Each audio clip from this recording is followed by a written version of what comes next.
आखिर क्या है कुलपाक जी का इतिहास?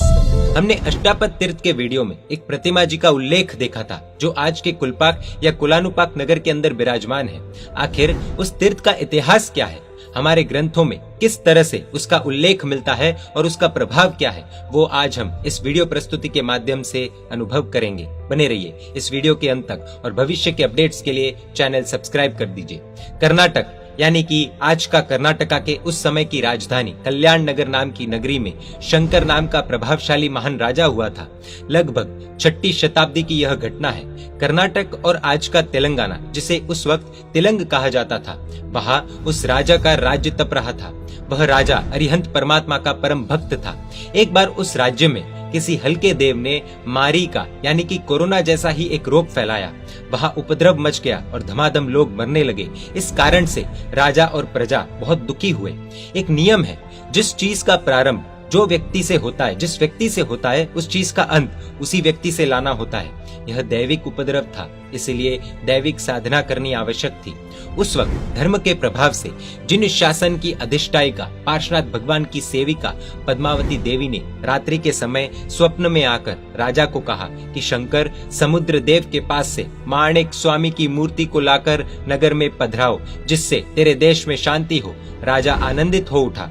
सुबह के समय में समुद्र की तरफ उसने प्रयाण शुरू किया और समुद्र के किनारे जाकर उसने उपवास किया।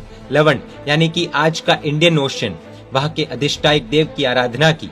समुद्र देव ने प्रसन्न होकर मंदोदरी रानी ने समुद्र में पधराई हुई निर्मल स्नूपाची मणि का जिनबिंब श्री माणिक स्वामी की प्रतिमा दी और साथ में कहा कि यह प्रतिमा जी से तेरे देश में लोग सुखी होंगे। शर्त सिर्फ इतनी ही है कि यह मूर्ति आपको ले जानी नहीं पड़ेगी, परंतु यह मूर्ति का चमत्कार ही इतना प्रभावशाली है, इतना विशिष्ट है कि गाड़े के द्वारा खुद से ही यह मूर्ति आगे चलती जाएगी। परंतु रास्ते में जाते वक्त जहाँ तुझे संशय होगा कि यह प्रतिमा जी आ रही है या नहीं आ रही है, वहाँ ये प्रतिमा जी स्थिर हो जाएंगे। राजा ने वो शर्त मंजूर रखी। राजा ने प्रतिमा जी को गाड़ी में स्थापित किया और खुद के सैन्य के साथ आगे बढ़ा। परंतु आगे परीक्षा की घड़ी आई। आगे का रास्ता बहुत विकट था, पहाड़ और जंगलों में से रास्ता गुजरता था, इसलिए अनहोनी हो गई। राजा को संशय हुआ कि प्रतिमा जी आ रही है या नहीं। बस शासन देवी ने तेलंगाना यानी कि तिलंग देश में दक्षिण की काशी कहे जाने वाले कुलपाक नगर में प्रतिमा जी को स्थिर कर दिया। निरुपाय होने के कारण से राजा हताश तो हुआ, पर खुद के राज्य की सरहद होने के कारण से वह मायूस नहीं हुआ। राजा ने वहां ही मंदिर बना दिया और उस मंदिर में यह प्रतिमा जी हवा में ही रहती थी। यह प्रसंग विक्रम संवत 680 में बना था। राजा ने मंदिर जी में देव पूजन के लिए 12 गांव दिए थे। उसके बाद ऐसा कहा जाता है कि जो जगह खाली रहती है, वहां यदि उसको ऑक्यूपाई नहीं करने में आए, उसे भरा ना जाए, तो वहां कोई और प्रवेश कर लेता है। और ऐसा ही कुछ वहां भी हुआ। प्रतिमा जी की गद्दी पर मिथ्यात्व देव का प्रवेश हो गया और उस प्रवेश को जानकर प्रतिमा जी खुद से ही उस देव के प्रभाव को कम करने के लिए सिंहासन पर चली गई, स्थिर हो गई। विक्रम संवत 1150 के बाद मूल नायक जी सिंहासन पर स्थिर हुए थे। विविध तीर्थकल्प नाम के ग्रंथ में इस माणिक स्वामी की मूर्ति के चमत्कार को बताते हुए श्री जिन प्रभासूरी जी माठ साहब ने लिखा है कि उस भगवान के अभिषेक जल यानी पानी से दीपक की ज्योति प्रकट की जाती है। प्रतिमा जी के स्नात्र जल से भीगी हुई मिट्टी नेत्र दोष वाला और अंधा व्यक्ति यदि खुद की आंख में लगाए तो उसे दिखना शुरू हो जाता है।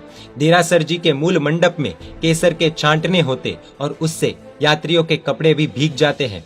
जिस मनुष्य को सांप ने डंका हो या काटा हो, यदि वो मंदिर जी में जाकर खड़ा हो जाए तो सांप का जहर उतर जाता है।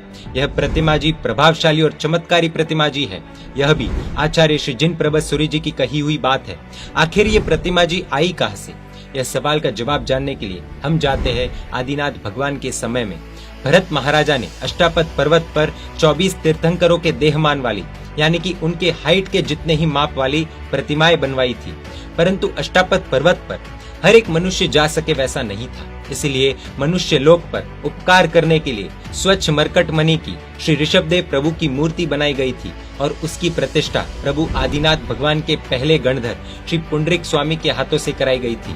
वह प्रतिमा जी अष्टापद तीर्थ के ऊपर से विनीता नगरी में लाकर यानी कि अयोध्या नगरी में लाकर स्थापित की गई थी। उसके पश्चात बहुत समय तक वह प्रतिमा जी विनीता नगरी में ही पूजी गई, अयोध्या नगरी में पूजी गई। उसके बाद विद्याधर इस चमत्कारी प्रतिमा जी को बैताड़िय पर्वत पर ले गए थे। वहां से इस प्रतिमा जी को इंद्रलोक में लाया गया और देवताओं ने भी उनकी पूजा की। वहां से इंद्र की आराधना करके रावण ने प्रतिमा जी को मंगाई थी और खुद की सती पत्नी मंदोदरी को पूजा करने के लिए दी थी। उसके पश्चात श्री राम तथा रावण का युद्ध जब हुआ, उस समय मंदोदरी ने यह प्रतिमा जी को समुद्र में पधरा दी थी। अंत में जाकर विक्रम की 7वीं शताब्दी में कुलपाक जी में वह स्थापित हुई। हमें एक प्रश्न होगा कि हरे मणि से बनी हुई प्रतिमा जी आखिर काली कैसे हो गई? उसका रहस्य कुछ ऐसा है कि यह प्रतिमा जी पहले बहुत ही उज्जवल थी, हरी थी, परंतु लाखों वर्ष तक समुद्र में रहने के कारण से, समुद्र के नमक के कारण से यह प्रतिमा जी श्याम रंग की हुई, यानी काली रंग की हुई।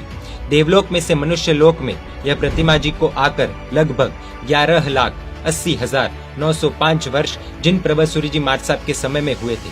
आचार्य श्री जिन प्रभसूरी जी तकरीबन 500 से 600 साल पहले हुए थे। ऐसी यह प्रतिमा जी कि जो सभी के आस्था के केंद्र है, उसे हम भी दर्शन पूजन करके आदिनाथ भगवान के समय की प्रतिमा जी को साक्षात स्पर्श कर सकते हैं, यानी एक तरह से आदिनाथ भगवान को स्पर्श कर सकते हैं। प्राचीन तीर्थों को जग जयवंत करने का हम सब मिलकर एक छोटा सा प्रयास कर सकते हैं।